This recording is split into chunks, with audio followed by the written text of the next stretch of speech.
Durante un viaje a pie que hice el verano pasado por uno o dos de los condados fluviales de Nueva York, la puesta del sol me sorprendió desconcertado acerca del camino a seguir. El terreno ondulado era muy notable, y en la última hora mi sendero había dado tantas vueltas en su esfuerzo por mantenerse en los valles, que yo no sabía ya en qué dirección se encontraba la bonita aldea de B, donde había resuelto detenerme a pasar la noche. El sol apenas había brillado, hablando estrictamente, durante el día, que, sin embargo, había sido desagradablemente caluroso. Una niebla humosa, semejante a la del veranillo, envolvía todas las cosas y, por supuesto, acentuaba mi inseguridad. No es que me inquietara mucho la situación. Si no daba con la aldea antes de ponerse el sol, o aún antes de que oscureciera, era muy posible que apareciese una pequeña granja holandesa o algo por el estilo, aunque, en realidad, los contornos, quizá por ser más pintorescos que fértiles, estuvieran escasamente habitados. En todo caso, con mi mochila por almohada y mi perro por centinela, acampar al aire libre era justamente lo que más me hubiese divertido.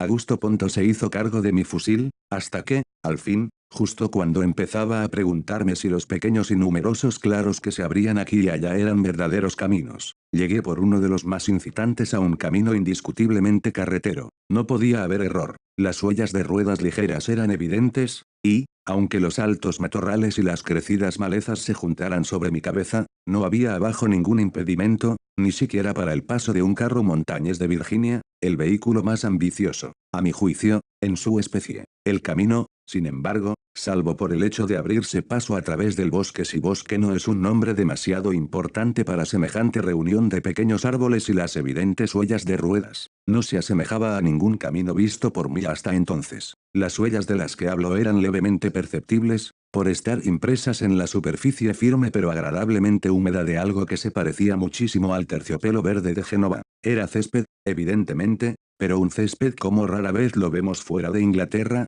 tan corto, tan espeso, tan parejo y de color tan vívido. No había un solo impedimento en el surco de la rueda, ni una brizna, ni una ramita seca. Las piedras que alguna vez obstruyeran el camino habían sido cuidadosamente puestas, no arrojadas a los costados del sendero para marcar sus límites con cierta precisión, en parte minuciosa, en parte descuidada, pero siempre pintoresca. Ramilletes de flores silvestres crecían por doquiera, exuberantes, en los intervalos. ¿Qué concluir de todo esto? Por supuesto yo no lo sabía. Había allí arte, indudablemente eso no me sorprendía. Todos los caminos, en el sentido vulgar, son obras de arte. Tampoco puedo decir que hubiera mucho de qué asombrarse en el simple exceso de arte manifestado. Todo lo hecho allí parecía realizado con semejantes recursos naturales, como dicen los libros sobre el jardín paisaje, con muy poco esfuerzo y gasto. No la cantidad, sino el carácter del arte, fue lo que me obligó a sentarme en una de las piedras floridas y a mirar de arriba abajo esa avenida mágica con arrobada admiración durante quizá más de media hora.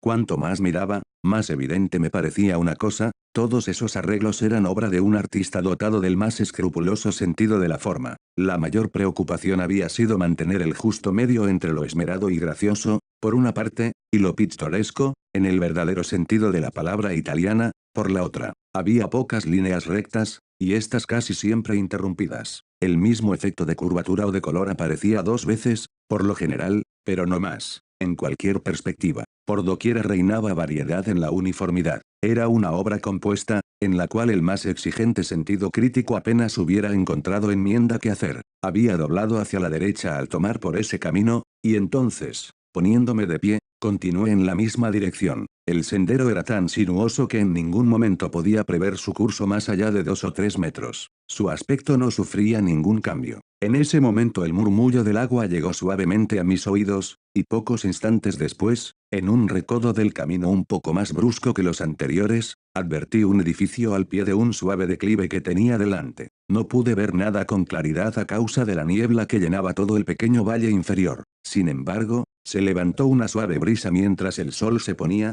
y, estando yo de pie en lo alto de la pendiente, la niebla se disipó en jirones y flotó sobre el paisaje. Mientras todo se hacía visible gradualmente, tal como lo describo, parte por parte, aquí un árbol, allí un reflejo de agua y allá de nuevo la punta de una chimenea. No pude menos de pensar que el conjunto era una de esas ingeniosas ilusiones exhibidas a veces con el nombre de imágenes fugitivas. En el momento, sin embargo, en que la niebla desapareció por completo, el sol descendió detrás de las suaves colinas, y desde allí, como si lo hubieran empujado ligeramente hacia el sur, apareció de nuevo ante la vista, pleno, resplandeciente de brillo purpúreo, a través de un barranco que se abría en el valle desde el oeste. De improviso, entonces, como por obra de magia, el valle entero con todo lo que contenía se hizo visible. El primer Coupe d'Oeil, cuando el sol se deslizó a la posición descrita, me impresionó tanto como de muchacho la escena final de algún espectáculo o melodrama teatral bien compuesto. Ni siquiera faltaba la exageración del color,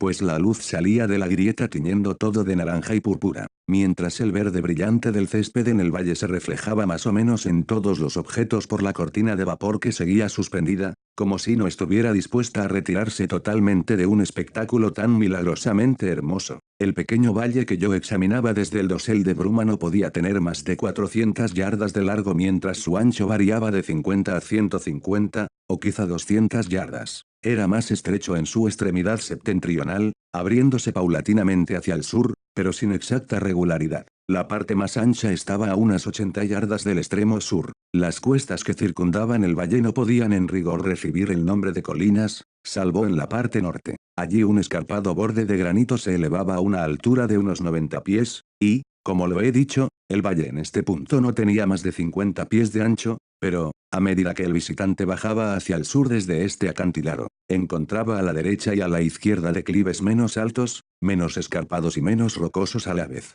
Todo, en una palabra, descendía y se suavizaba hacia el sur, y, sin embargo, el valle estaba ornado de eminencias más o menos altas, excepto en dos puntos. De uno de ellos ya he hablado. Quedaba marcadamente al noroeste, donde el sol poniente se abría camino en el anfiteatro, como lo he descrito, por una brusca grieta natural abierta en el terraplén de granito. Esta fisura tendría 10 yardas en su punto más ancho. En la medida en que el ojo podría seguirla, parecía subir y subir, como un sendero natural, hasta los retiros de montañas y bosques inexplorados. La otra abertura estaba directamente en el extremo meridional del valle. Allí, por lo general, las pendientes no eran sino suaves inclinaciones que se extendían de este a oeste en unas 150 yardas. En el centro de esta superficie había una depresión al nivel del valle. Con respecto a la vegetación, así como en todo lo demás, el paisaje se suavizaba y descendía hacia el sur. Hacia el norte, en el escarpado precipicio, a unos pasos del borde, brotaban los magníficos troncos de numerosos nogales americanos,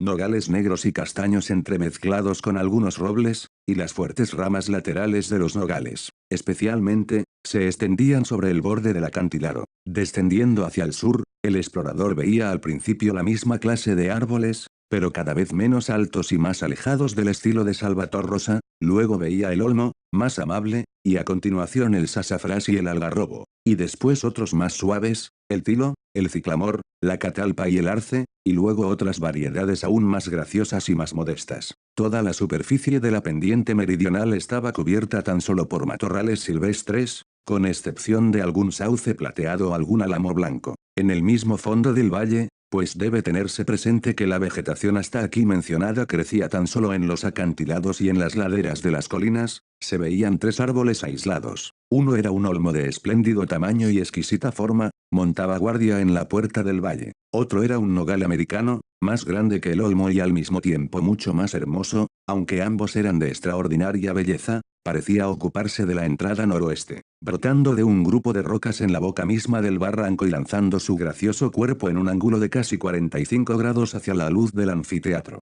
A unas 30 yardas al este de este árbol se alzaba, sin embargo, el orgullo del valle, y fuera de toda duda el árbol más espléndido que jamás hubiera visto, salvo, quizá, entre los cipreses del Itchiatucane, era un tulípero de 3 troncos, el Liriodendron tulipiferum, del orden de las magnolias. Los 3 troncos separados del principal a unos 3 pies del suelo, muy ligera y gradualmente divergentes, no estaban a una distancia mayor de 4 pies con respecto al punto donde la rama más grande desplegaba su follaje, es decir, a una altura de unos 80 pies. El alto total de la rama mayor era de 120 pies. Nada puede superar en belleza la forma, el verde lustroso, brillante de las hojas del tulípero. En este ejemplar tenían 8 pulgadas de ancho, pero su esplendor era totalmente eclipsado por la magnificencia de las profusas flores. Imagínense, apretadamente juntos, 1.000.000 de tulipanes, los más grandes y más resplandecientes. Solo así puede el lector tener alguna idea de la imagen que quisiera describirle. Y luego la gracia majestuosa de los troncos,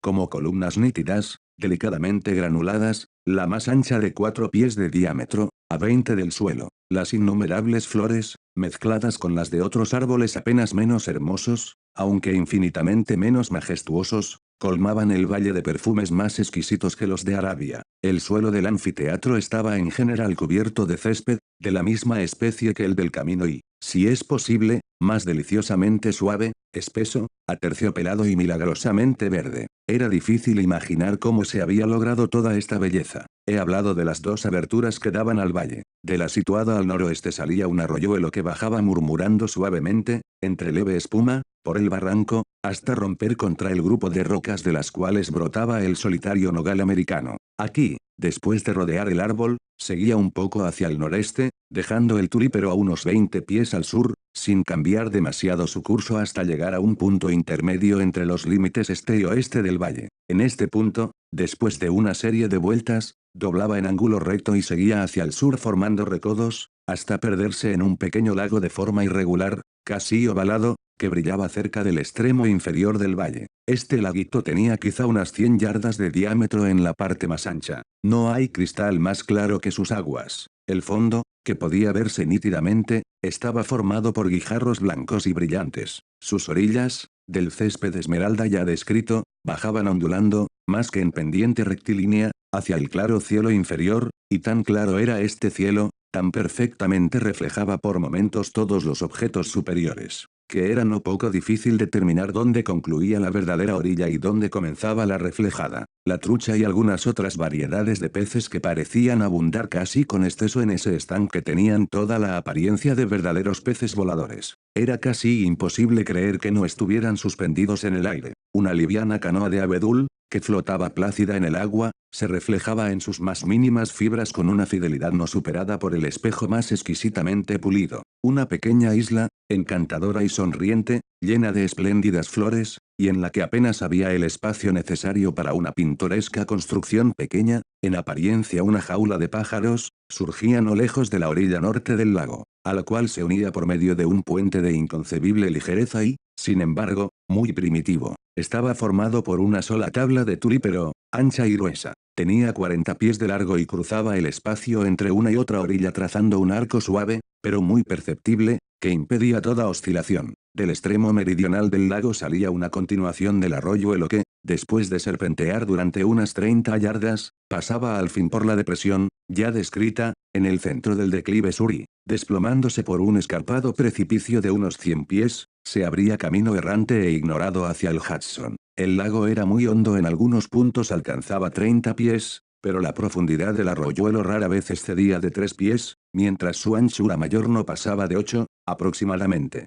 El fondo y las orillas eran como los del estanque, si un defecto podía achacárseles, en consideración a lo pintoresco, era el de su excesiva limpidez. La verde superficie de césped estaba realzada, aquí y allá, por algunos arbustos brillantes, tales como hortensias, la común bola de nieve o las aromáticas lilas, o, más a menudo, por un grupo de geranios, de numerosas variedades, magníficamente florecidos. Estos últimos crecían en tiestos bien enterrados en el suelo, de modo de dar a las plantas una apariencia natural. Además de todo esto, el terciopelo de la pradera se veía tachonado exquisitamente por ovejas, un gran rebaño que erraba en el valle en compañía de 3 ciervos domesticados y gran número de patos de plumaje brillante. Un enorme mastín parecía encargado de vigilar a todos y cada uno de esos animales. A lo largo de los acantilados del este y el oeste, donde, hacia la parte superior del anfiteatro, los límites eran más o menos escarpados, crecía la hiedra en gran profusión, de manera que solo aquí y allá podía entreverse apenas la roca desnuda.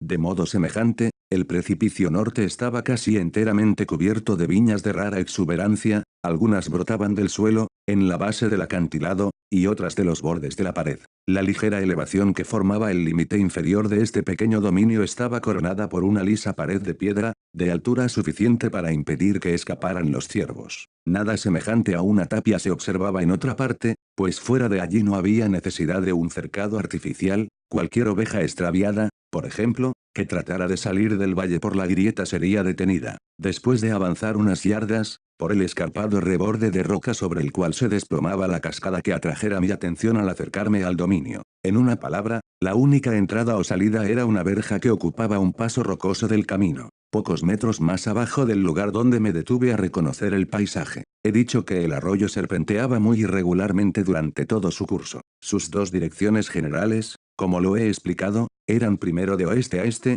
y luego de norte a sur. En el codo, la corriente volvía hacia atrás y formaba un bucle casi circular, dibujando una península que semejaba una isla, con una superficie aproximadamente igual a la 16ª parte de un acre. En esta península había una casa habitación, y cuando digo que esta casa, como la infernal terraza vista por Batek, etait d'una architecture inconnuedants les annales de la terre, aludo simplemente a que su conjunto me impresionó, dándome una sensación de novedad y ajuste combinados, en una palabra, de poesía, pues, como no sea con los términos que acabo de emplear, apenas podría dar, de la poesía en abstracto, una definición más rigurosa. Y no quiero decir que en ningún sentido se percibiera allí algo de outre. En realidad, nada más simple, más absolutamente modesto que este cottage. Su maravilloso efecto residía únicamente en su disposición artística, análoga a la de un cuadro. Hubiera podido imaginar, mientras lo miraba, que algún eminente paisajista lo había construido con su pincel. El punto desde el cual vi por primera vez el valle no era en modo alguno,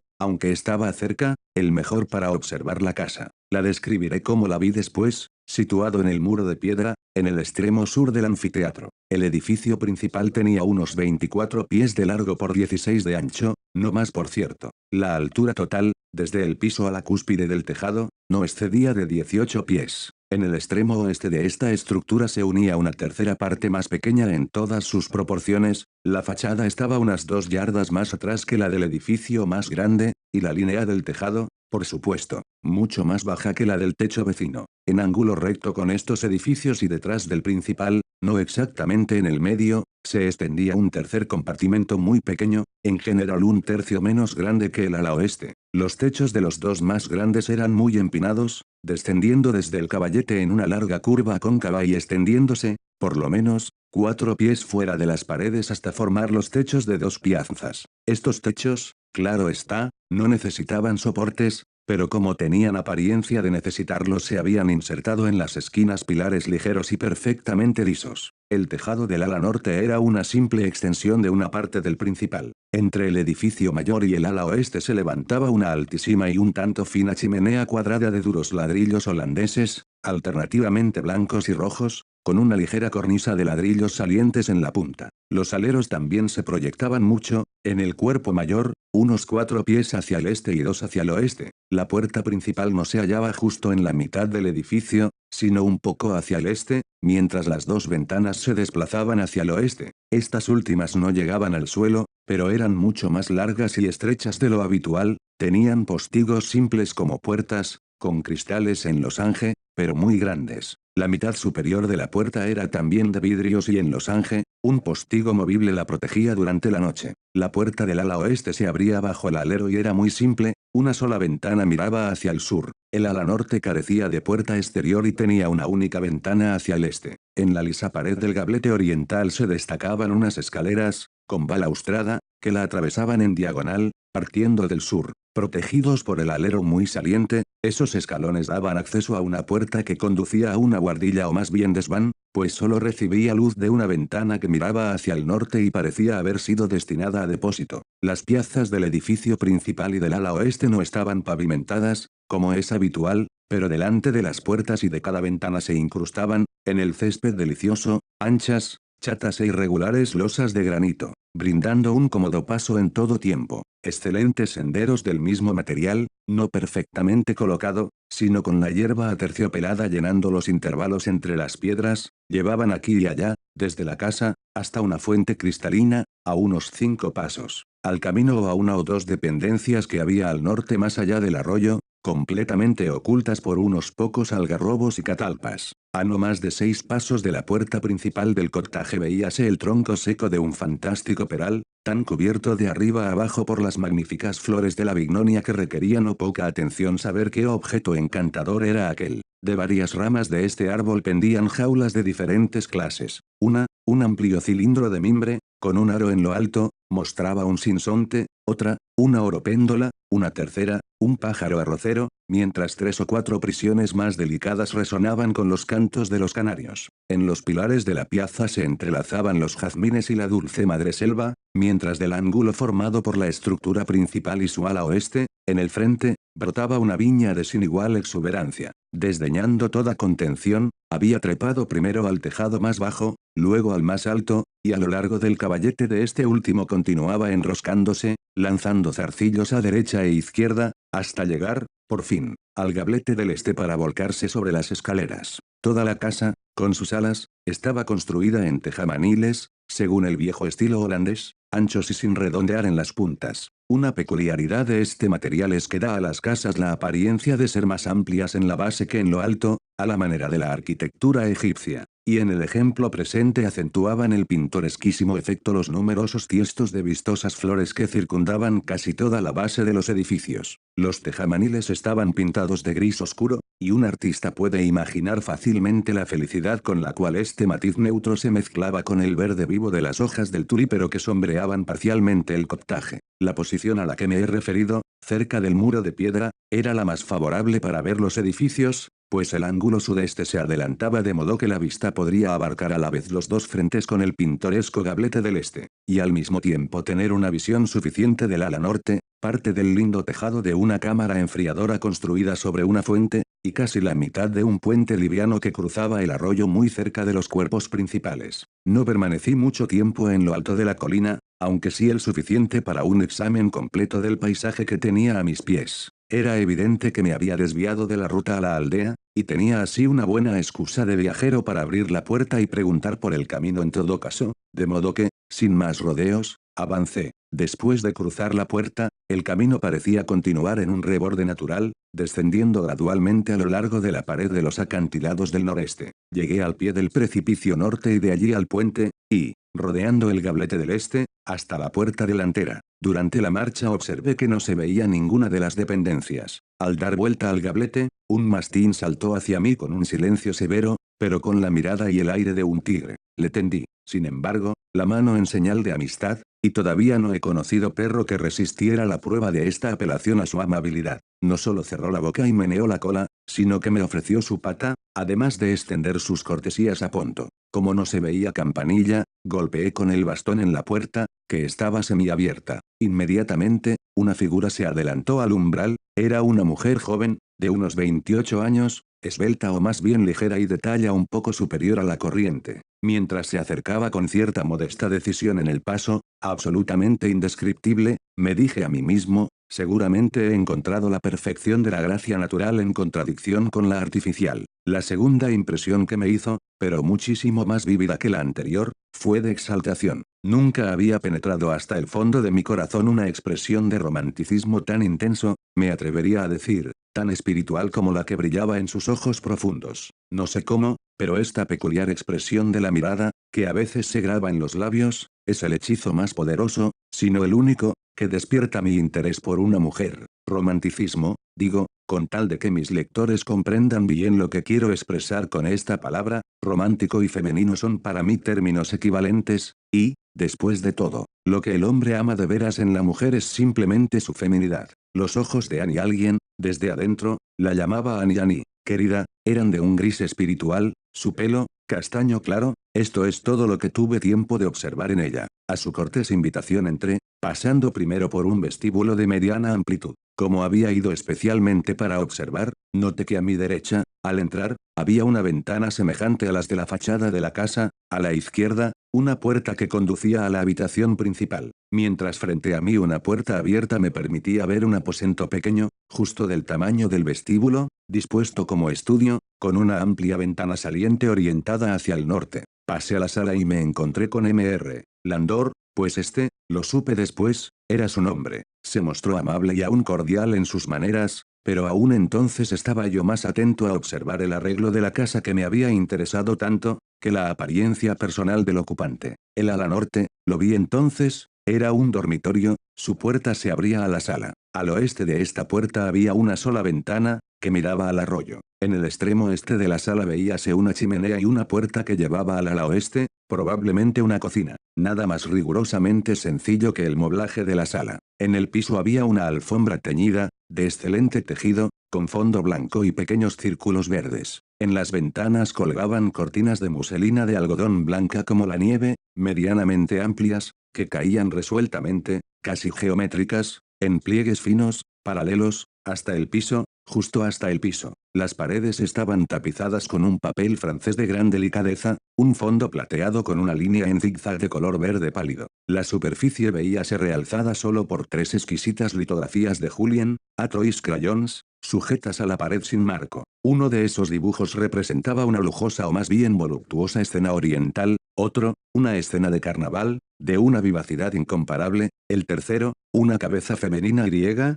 un rostro de tan divina hermosura y, sin embargo, con una expresión de vaguedad tan incitante como nunca hasta entonces atrajera mi atención. El moblaje más importante consistía en una mesa redonda, unas pocas sillas, incluso una amplia mecedora, y un sofá o más bien canapé de arce liso, pintado de blanco cremoso, con ligeros filetes verdes y asiento de mimbre entretejido. Las sillas y la mesa hacían juego, pero todas las formas habían sido diseñadas evidentemente por el mismo cerebro que planeara los jardines, imposible concebir nada más gracioso. Sobre la mesa había algunos libros, un amplio frasco cuadrado de algún nuevo perfume, una simple lámpara astral no solar, de vidrio deslustrado, con una pantalla italiana, y un gran vaso con flores esplendorosamente abiertas. A decir verdad, las flores, de magníficos colores y delicado perfume, constituían la única decoración del aposento. Ocupaba casi totalmente el hogar de la chimenea un tiesto de brillantes geranios. En una repisa triangular en cada ángulo de la habitación había un vaso similar, solo distinto por su encantador contenido.